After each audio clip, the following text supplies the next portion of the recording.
Okay, the thing with me is I love a good rain. I love a good thunderstorm, but also only as a concept, as an idea, because in reality, I get very, very nervous, scared, anxious, and paranoid because it could very easily escalate to crazy natural disasters. Right now, we're having some crazy thunder. The entire house is shaking. Do you hear that? I can feel it in my bones. I get so scared. I don't even think I did a greeting. I don't have anything to prop you up against. So, hello everyone. It is thundering and raining like crazy. There's crazy windage, crazy thunder, crazy rain. Just get so jittery and paranoid and scared and nervous and anxious. All the stuff I already said. As I was brushing this morning, I heard and felt that ominous click in my back again that I heard last time when I had the worst back pain flare up. I don't know why that happened, and I really hope it doesn't flare up again. It was freaking awful. Oh my gosh. It is so beautiful outside. I love it when it's overcast and it's not raining. Well, it's raining now, but it's just so nostalgic, so very fall, and I love it. I love it when it looks overcast outside. It's cloudy. Oh, did y'all see that? Lightning. Yeah, it's crazy outside now. It's downpour, crazy wind. Oh, I can like, it's so wind. I can see the water being blown. Did y'all hear that? Yeah. Yeah. My sister and I went a walk not even an hour ago. Not even an hour ago. It was windy. There was nice wind. It was humid. It was still so freaking hot. Came in. I took a shower. I'm out now. It's pouring. It's pouring.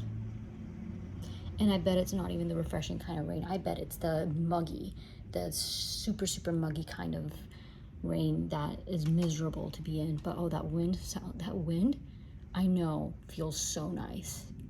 That's a wind I know feels nice. Yeah. Yeah. Oh, another thing about insane storms. Oh, there's someone out there. They're running. Oh, yeah, schools are let out at this time. I'm assuming they're gonna pick up their kid from. Lights gone. Power went out. Yeah, I don't like power outages. Did you see that? This street's a nice view. What do we think?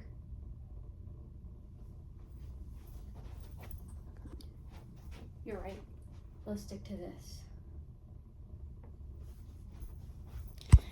I guess I realize I don't have many tops I can wear with. Hey y'all, I have crazy updates to give you, but first, do you want to know today's co-star? Okay, I will. Okay. To do right by yourself, you must stop caring so much about what other people think of you. And I love this. I love this. It's something I say all the time, but it's also something that's harder to live by than to say and to want to live by and to try to live by. If that makes sense. Because I remind myself of this often, and then I, for a chunk of time, am living by it. And then I slowly stop and start thinking more about, oh, what will other people think about this? But only in certain aspects. It's weird up here. It's weird up here, and I don't know how to explain it this way, right? Point is, it's always a nice reminder, and it's also nice to hear from a second source as well, just so I'm feeling like I'm not completely deluding myself by trying to say this repeatedly, endlessly, only to consistently fail at committing to it, which is something I do want to work on. I want to be fully, wholly, authentically, wholeheartedly. Did I already say that? I want to be fully, entirely, wholeheartedly, authentically, fully myself at all times. Yeah, so that was a nice little wake up for today. Yeah. Let me tell you about when the lights went out. That was Friday. It's Sunday now, so that was Friday. The light went out around 4 p.m. It didn't come back on until Saturday near 6 in the morning. Yeah, but it's okay. We had a little sleepover moment in the living room because I'm not sleeping in here alone. In the complete darkness, no. I'm just not. That's nightmare fuel, paranoia fuel, sleepless night fuel, the horrors persist fuel. I'm not doing that. So had a sleepover in the living room, which was nice. We had a couple candles lit, and it was still dark, but not so bad because I had company, right? So that was nice. And then yesterday, my eldest sister and I went out on the town. It was going to be all of us siblings, but then people just kept backing out until it was my eldest sister and I, which is not a bad thing. It still ended up being a pretty fun time. We went to a little matcha cafe and I got a matcha frappe and it was so freaking delicious. However, maybe I have an issue with matcha or something, because anytime I get drinks from this place, they're so freaking delicious, but I always end up feeling a little nauseous. Maybe I'm having a crash of some sort. I don't know, because I don't really consume too much caffeine in general. And then suddenly I'm here sipping away because it just tastes so delicious. I'm chugging. So maybe that has something to do with, I don't know, but that's that. And then because it was in a little plaza of sorts, there was a thrift store nearby. So we walked over to the thrift store for a couple of hours and I actually found a couple of things. Yeah. I feel like it's been a really long time since I went to a thrift store and found something that calls to me. I found 5 pieces, okay? A pair of skinny jeans, and I haven't purchased a pair of skinny jeans in such a long time, but this pair was just so nice. I was like, I want it. It's so beautiful. I've never come across one in the wild like this. Skinny jeans, and there's stripes down the side. I will show them to you one day when I wear them. Everything is away in my closet right now. I'm not digging it out, okay? 2 long sleeve shirts, which I know is a little bit,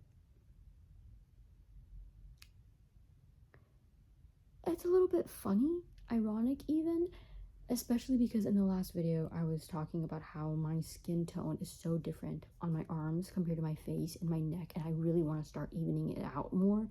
And to do that, I want to start wearing more short sleeves. But it's not my fault that long sleeve shirts just call to me more. I feel like I enjoy their form better, the way they're formatted, the way they look on me better than I do with short sleeve shirts, if that makes sense, because I have a lot of issue with the clothing industry. We don't need to get into it, but I feel like long sleeve shirts just work better for me and my style. And I do want to wear short sleeve shirts, not only for skin tone evening out reasons, but also because I like the way they look when other people style them. I wear them indoors all the time. They're t-shirts, but so I guess in my mind I associated short sleeve shirts, specifically t-shirts, with indoor shirts. I still do wear them outside sometimes, but it's one of those things where some shirts explicitly for insides, and some shirts I don't mind if they go outside or not. It's a thing. It's a thing that makes sense in my head. Don't know how to explain it out loud properly without sounding completely ridiculous. Now, why is there a spider web on my tripod? Hold on. We're gonna interrupt this. You're kidding me. What the heck? And it's so dusty too. This is so embarrassing for me. Awkward. Okay, I need to clean that up. Where is the spider? Where is it? Oh my gosh. Oh, dear Lord. Oh, I do not like that. So that's fantastic. Point is, long sleeve shirts, they just work better in my mind. I got 2 long sleeve shirts and I'm really excited to wear them because they just work better for me and my outfits, even though I want to be wearing shorter sleeves out and about. It takes certain circumstances for me to do that, and I'm not going to explain them because it's really going to make me sound ridiculous, and I don't want to deal with that right now. 2 long sleeves, and the last 2 pieces were this is even funnier, but I have these on hand, but they're tank tops, work tank tops, sleeveless shirts. Yeah, because I started going on walks, right? And I noticed I was wearing my t-shirt. I was out for maybe 30 minutes. I came inside and I noticed there's a slight farmer's tan forming. And I was like, okay, my skin tone is already different. And on top of that, a farmer's tan, I'm going to look ridiculous looking at myself. I'm going to be laughing at myself, and I'm going to be looking stupid to myself. Forget what everyone else thinks. I'm going to be looking stupid when I look at myself, and I'm not going to. So instead, I started rolling up my t-shirts when I go out to walk, but that's just inconvenient because it keeps rolling down. I have to keep rolling it up, and it keeps... Now I have workout tank tops to wear outside, and I do have tank tops already, but they're not tank tops I would wear outside. They're tank tops that I specifically would prefer to wear in the comfort of my own room, because they're a little bit too clingy, a little bit too showy, a little bit too... I like clothes that drown my body, basically. Yeah, I like clothes that drown my figure. I don't like clothes that are too tight. Specifically, tops that drown my figure is just more comfortable for me to move through the world like that. Sometimes I do look at clothes that are better fitting, think about wearing clothes that are more form-fitting, and I try it, and it's just not as comfortable as wearing clothes that drown me and my body. Anyway, after the thrift shop, we went to Barnes and Noble, and you're a little bit propped up, so I hope you don't... Yep, okay. Went to Barnes and Noble, and I picked up the Count of Monte Cristo, and I'm so excited to read this. This will be the longest book I've ever read, 1,243 pages. Yeah, the longest book I will have ever read up till now, and I'm so excited to read it. That's what I'll say about this. But priorities right now, of course, hold on. Let me prop you back up. Priorities right now, A Tree Grows in Brooklyn. I finished book 1. I'm now on book 2, which starts at chapter 7. And I'm really excited to keep reading this. And when the power went out, I also started reading The Hunger Games. I got to chapter 4, and then I placed a hold on it at my library through Libby to read on my iPad, because I don't want to keep reading the physical copy, because the physical copy is one we've had since 2011, and every time I'm touching it, as with a lot of the books we got in our childhood, I'm only always thinking about, oh my gosh, imagine all the places this has been, imagine all the places it's touched, how many gross things it's touched, how many gross things I touched with my hands and then touched the book without knowing. It makes my skin crawl.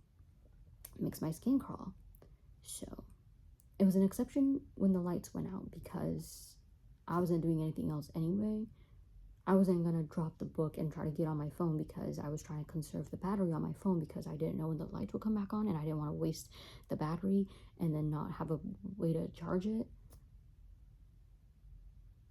You get the point. Anyway, I've been meaning to reread The Hunger Games for a while anyway, and I was like, this is the perfect time to reread it.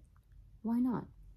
And before it got way too completely dark, I managed to get to chapter 4, and I got into it, and now I'm waiting for an ebook to be available to read. Give me a Clorox wipe. I need a Clorox wipe to deal with this spider web and dust situation. What? Like, I'm irked. I'm irritated. Now, what if that spider web belonged to a Black Widow? Right. These are the thoughts that go through my mind. What if that spider web belonged to a Black Widow? And what if there's a Black Widow running around here and somewhere in my room, and I don't even know. Okay, so that's horrifying. What if there's some other spider web in this room and I'm just not seeing it, and it's laid eggs? Oh. What?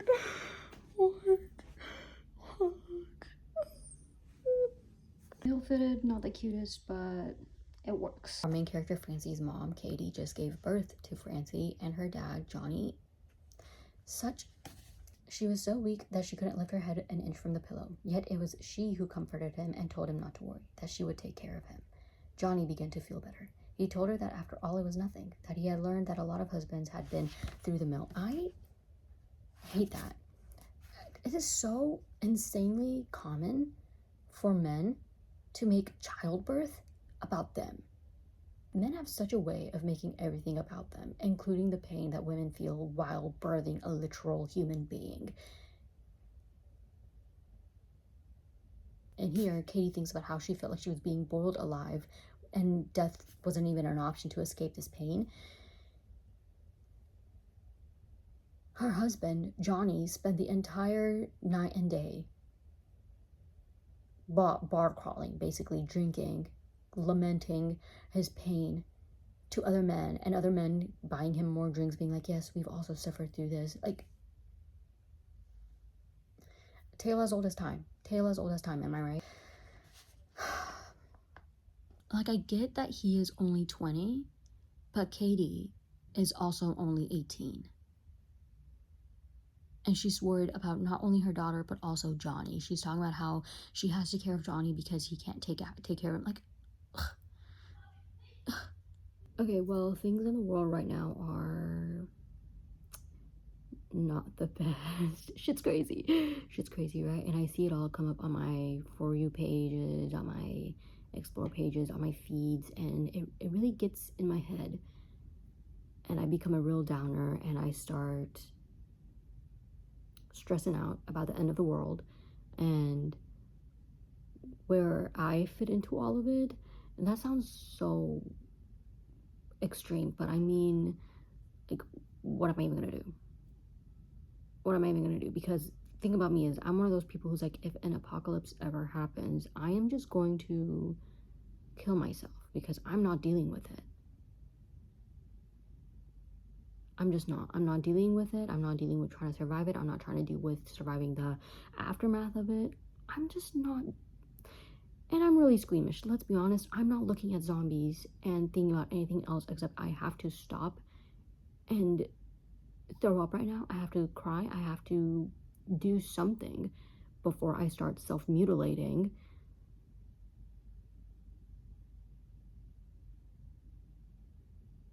What do you call that? What do you call that? I do end up having a lot of existential crises. Crises is thinking about it. But that day when I was up until 5 in the morning, it was because I was doom scrolling through these videos and getting in my head being like, oh my gosh, what? Like, how did it get this bad? How did it get this bad? And then I was lying down, all melancholy, and I just got hit with inspiration to write as one does. Here's what I wrote. In the end, I'm still a very selfish being. I know we are all dying, and I don't want to die without making something of myself. I don't want to die without having done for myself and this planet something a little great. I don't want to die thinking I lived a life wasted, wasting all I was given while wanting more and more. I don't want to die aching for more. I want to die sure and steady, having lived all I could as I could. I want to die with things I think I could have done differently, but knowing I won't change anything. I want to die in love with life and selfishly satisfied, a hunger as satiated as can be. Not now, not yet. Yeah.